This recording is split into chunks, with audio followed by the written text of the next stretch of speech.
Hello, everyone, and welcome to Kitchen Chat TV on the Road. I'm Margaret McSweeney here in Los Angeles at the Helms Bakery with the legendary Chef Sherry Yard. Thank you so much for taking the time. Oh, thank you for having me. Thank you so much. Well, this is so exciting to be at the Women Chef and Restaurateur Conference. As you've been following my tweets and social media, it has been such a fun time. And I'm just so honored to have these few moments with Chef Sherry Yard to hear about her culinary journey. You have had quite the journey, and could you share with us about what your inspiration, what got you into the kitchen? Do you know, my grandmother was such an amazing entertainer, and for me, that was it. It wasn't just about the food, it wasn't just about the drink, it was about family and friends. And, growing up in Brooklyn, it was always a melting pot of everyone from Polish to Italian to Irish, just all different nationalities. We all came together.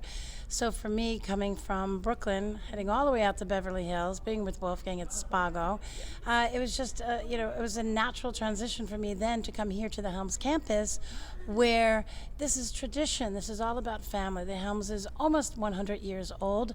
The bakery has been defunct since 1969. And in 2017, we're going to resurrect it. And like a phoenix, it's going to rise up, and we're going to have homemade breads and jams and homemade sandwiches, and there'll be a dinette. It's just going to be a whole food emporium. Yes, and a culinary celebration for sure.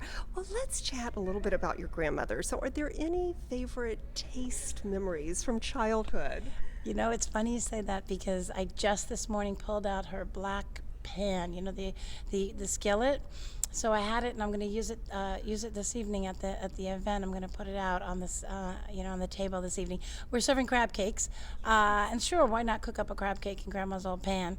But she used to. Her favorite dish, my favorite dish, was just simple eggs. She would save all the leftover bacon drippings and then put it in the pan when she'd make our eggs, and then we'd put on egg sandwich. It would soak into the bread just ever so much, and it made it all the more tasty. And she poured a very good cocktail, if I may say. I never drank the cocktail. But she herself, she had happy hour at the house, and she's a great entertainer, was a great entertainer. Oh, and what a great inspiration. And as the listeners and viewers know, my culinary journey midlife is to honor my late father, who was a wonderful gourmet home chef, and my biggest regret in life was not going in the kitchen with him and learning how to cook. So I'm on a journey to discover what his joy of cooking was about. And you just exude joy, Chef Sherry. Can you tell us what that joy is about? Where does that come from? I'm always curious. I think more than anything, I'm curious about people. I'm curious about how things come together. I love seasons and seasonality, which is always a surprise. You never know what Mother Nature's gonna bring you. And so all of that adding up together, and then sharing that's the most important thing, is sharing that with your friends and anyone who comes into any of the restaurants I've ever worked in. That's an extension of the family. We know them. We know their birthdays. We know their anniversaries. We know what they're allergic to, their kids' names, and it just becomes generational. And that, to me, is the most important part of hospitality business. Yes, and I noted that you worked at the Rainbow Room. I have to share something. Right after my husband proposed to me, we went to the Rainbow Room to celebrate. So this was 1990. I don't know I was there. I am having goosebumps because I haven't shared this with anyone before, but it was raining that evening. It was a summer evening when he proposed, and I had the umbrella, took it with me to the Rainbow Room, and I was in my excitement. I left the umbrella in the coat check, and I still have the little coat check plastic thing that said 216, and that ended up being our anniversary, or our wedding date, February 16th. So I can't believe that you were there. I was there, and actually I have to confess, I still have one of the plates from the original Rainbow Room. It was a dessert plate that I had to grab on my way out when they were closing. I was there from it was from 1987 or so with the reopening, 86, 87 up until 1990. 1991 I moved to San Francisco to work at Campton Place Hotel. But I love the Rainbow Room. The Rainbow Room, two bands. We had a big band, and then we have a Latin band, and we had 3 costumers that costumed every one of us up. I started in 86 as a cocktail waitress. Well, actually, I lie. I started as a cigarette girl. And then within 6 months, they ixnayed the promotion because the Surgeon General said you can't sell cigarettes in a restaurant anymore. So I got a promotion from the Surgeon General, and I became a cocktail waitress. And from the cocktail waitress, I worked my way into being a front waiter, and then I got a calling into the kitchen. Albert Kuman was the pastry chef at the White House. He was doing all the work there, and he said, you know, you're always in the kitchen. Why don't you just come into the kitchen? And I wound up getting stuck in the sugar from there.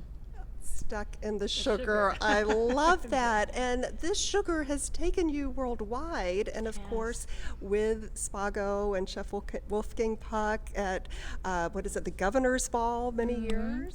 20 years of everything from Grammy Awards, Emmy Awards, Oscars, just even small intimate dinners for two. You know, we did catering for all different events, 10,000 people for the Toyota Classic, and, you know, very small intimate dinners for two people. So whatever it took. And then Spago, every night was a party at Spago, or still is a party at Spago. 400 covers a night there and 200 lunches a day. And, you know, it's just a real circus. A delicious circus. And so did you make those little statuettes then? Yeah, 5,000 of them, minimum 5,000, because the real secret is that folks would come even if they bought a $10,000 or $100,000 dress, they would still try and steal all the Oscars, and I would make giant Oscars that would life size, and you wouldn't believe the women that were grabbing at them, and they would get gold on their hands because it was painted with 24 karat gold, but they would try and get them and bring them home. People turn into children when it comes to chocolate. And that's a good thing. And I'm sure there'll be lots of chocolate at Helms Bakery. Any featured signature pastries at all? Well, Helms was known for cream puffs, donuts, and breads, amongst other things, cakes. I mean, back in the day, the truck would pull up, and you would pull the drawer, and out of the drawer would be an 8-foot drawer that was filled with donuts and cakes and all different wonderful things, cream puffs. And so now, I say, how would have Helms evolved? And it's a big campus, and there are more people in the neighborhood. It was more of a warehouse district back then. And I have an office here, and I want to come down and get a sandwich. I want to get a quiche if I want, or I want to take a roast chicken home. So we're going to put all these vignettes going around the outside with a big open area where people can grange, like a modern-day grange. I want it to be a place where the community can come and really feel at home. And, you know, it might be a little bit on it might be a little bit like the original Helms, which was elegant for its time. It was Art Deco. There's going to be all these nods to what Paul Helms' vision was from the beginning. He wasn't unlike a Disney, like a Walt Disney. He really had a vision, how to transition over the years and evolve over the years. And I think it's almost beschert, as they say, that I happened to come along and meet up with the Marx family that owns the property and help take it to the next generation. And you're continuing that tradition. And I also love, Chef Sherry, how you have such a heart for charity. And I love how that pairs with cuisine. Can you share with us about the pink? Oh, the pink. Well, most gals see the pink and they say, "Wow, that's so pretty." And I say, it's not for Barbie, it's for breast cancer. My grandmother passed away from breast cancer, so I wear it in her honor. And it's actually a really cute little story. I was working with Wolfgang. We were doing a Disney tea, and the Disney folks wanted me to meet all these young gals that had come to the tea. And I was dressed very, very strict, if you will. I had my hair pulled back. I had my chef jacket was white, and I didn't look very appealing to a young child. So one night I said, you know what, I'm going to see all these kids the next morning. Let me at least go and change, because I was approached by a little girl, and she said, I don't want to be a pastry chef one day. And I was very taken aback. She said, I want to be Cinderella. She was only like 3 or 4 years old. And I said, well, I want to be Cinderella too. But I realized the truth in the lesson was you taste with your eyes first, no matter what. So I went back that night, and I went to the local pavilions, the grocery store, and there was the Rit over there. And I said, what color would I be? And I remember my grandma. I changed to pink. I cut my bangs. I put a headband on with sparkles. I sparkled my shoes the next day, and every little girl wanted to know who I was. And I think it really does speak to that. It's how you present yourself, and I was more approachable then. And it was as a woman growing older who wanted to be taken seriously, I had one side, but then the other side really meant I should have stayed true to myself. And she taught me the biggest lesson ever, so I wore pink from that moment on. And I think that's wonderful. And as a breast cancer survivor of 4 years, I applaud all that you're doing to advocate for that. Well, I also want to talk about iPic. So I'm sure when you go to the movie theater, you see Chef Sherry Yard. Can you share with us about what that part of your journey is? I know, it's just life is so wonderful. It just throws you these twists and turns like a roller coaster. My friend Hamid Hashemi owns iPic Entertainment, which is this luxurious movie theater group. We're in 13 locations around the country, 4 more to come on the East Coast, Dobbs Ferry, New York, Southwood Seaport, Norwalk, Connecticut, Fort Lee, New Jersey. And it is so fabulous because you can come into the theater, we kick back, we have a blanket and a pillow, we give you free popcorn, and even better than anything else, you can order a cocktail made to order as well as food that I prepared. All handheld edible food, everything made from scratch. In-house. So we do biscuits, we do bao buns filled with short ribs, we have 4 different types of flatbreads, and at many of the cinemas we also have a restaurant there. So then we have, coming to Westwood, is Tuck Room Tavern, and this is a real twist on American fare. So I'm having so much fun as we open these incredible venues across the country where people can have a wonderful night out. No more sticky feet on popcorn as you walk through the theater. No stepping across 10 people saying, excuse me. You just 4 chairs in a row, and your ninja, which is your waiter, comes out and takes care of you promptly. And you can watch a movie like David Geffen or Steven Spielberg.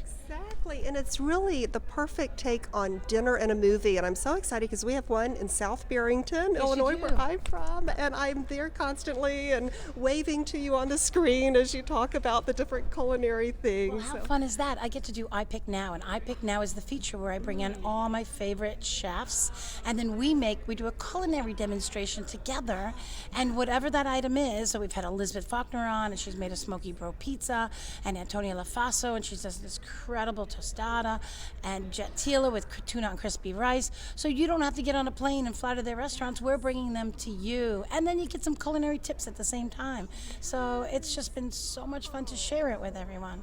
I love that. And speaking of tips, any tips for the home pastry chef? Oh my goodness, we could go on all day. Don't overwhip your egg whites. That's really important. Don't overwhip your whipped cream. And what I mean by that is quite often people whip it. It needs to be soft and sexy whipped cream. Soft and sexy. It's just, you get it to the point that it looks kind of soft. You can always take it off the machine and whip it by hand, but too often it looks a little cottage cheesy, especially when you're making a mousse. It will whip more as you're folding it into your base of your chocolate, and so that's how so many times you get a tighter mousse. You want a lighter mousse, under whip the cream, fold it in, it will whip as it's going in, and you'll see you'll even have more volume that way. That's the biggest tip at all. That's a fabulous tip, and please visit Sherry Yard at Helms Bakery and the iPic movie theaters. And do you have any books coming out? Just the 2. It's almost like children. Desserts by the Yard and Secrets of Baking. And perhaps we'll be working on one for iPic in the future, as well as Helms, because there needs to be a historical volume. Yes. Okay. I'll make sure I have links for you, listeners and viewers. Thank you so much, Chef Sherry, for sharing your joyful culinary journey. My pleasure, Margaret. Thank you for having me. Well, thank you. And thank you, dear listeners and viewers. Please continue to visit me in my virtual kitchen, kitchenchat.info, and on Facebook, Kitchen Chat. And always remember to take a moment and savor the day.